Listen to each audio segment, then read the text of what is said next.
Trump-Taylor Swift risks in tight election front.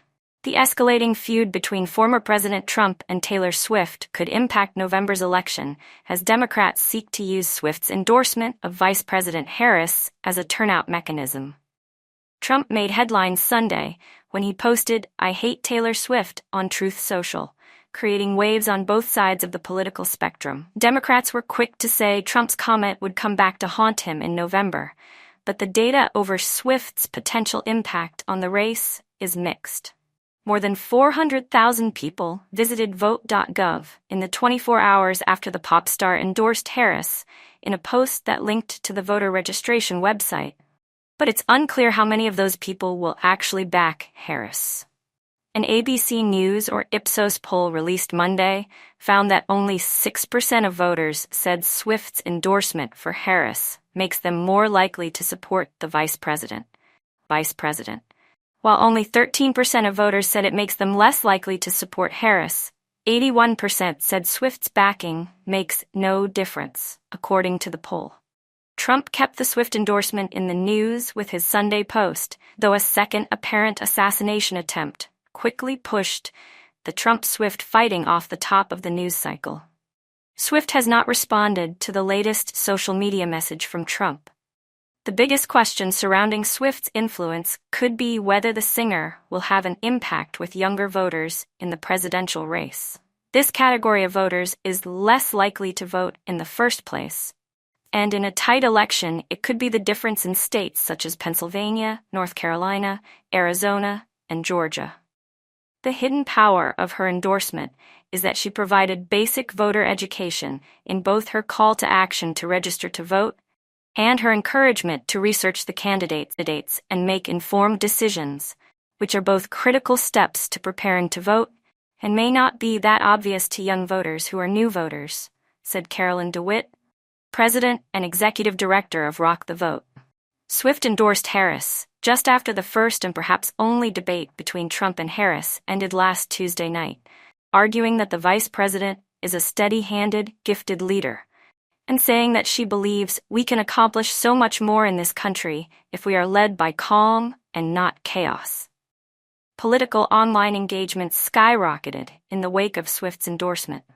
According to the ad tech firm Nexon, Swift's endorsement appeared to lead to a 250% increase in engagement around Harris. Additionally, the discourse surrounding women's rights saw a 100% increase in engagement and a 150% increase in democracy-related topics following the endorsement. To me, this means that there's more visibility around the campaign and people are interested, said Sham Mathis, Nexon's director of research insights. They're talking about it, they're engaging with the content, and they want to know more. Some of this by Swifties, but I think this is more than just the fans talking about the campaign. I think it's also starting new conversations around the campaign. There has been an uptick in outreach from Democrats to swing state voters to try to increase the impact of Swift's endorsement. Over the weekend, Swifties for Kamala held a joint phone bank event with Voters of Tomorrow, which is a Generation Z-led organization to engage young Americans, to call unregistered students in battleground states Wisconsin and Georgia. After Trump said he hated Swift on social media, the Harris campaign seized on the message, signaling it views both the endorsement and any social media feud between Trump and Swift as working in its favor. Representative Chrissy Houlihan DePa, who represents the congressional district Swift is from, slammed Trump's comments during an interview Monday with CNN.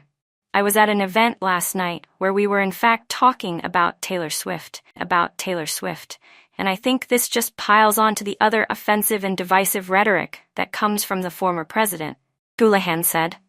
"I think that people here in Pennsylvania are pragmatic. We are a purple people," she added, referring to Pennsylvania's swing state status. But some Republicans aren't as sure.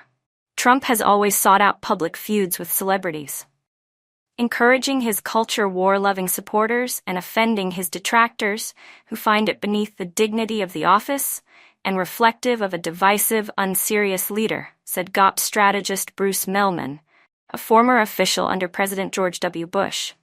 A fight with Taylor Swift won't impact how any voters see him, other than first-time voters likely too young in 2016 or 2020 to have paid attention and formed strong opinions, he added. Others say, it may not be in Trump's interest to engage with Swift or seek to engage supporters about Swift if it risks energizing people to vote against him. Energizing voters that might otherwise stay home is the name of the game for this election. When Trump attacks Taylor Swift, he does motivate her fans to come out and vote.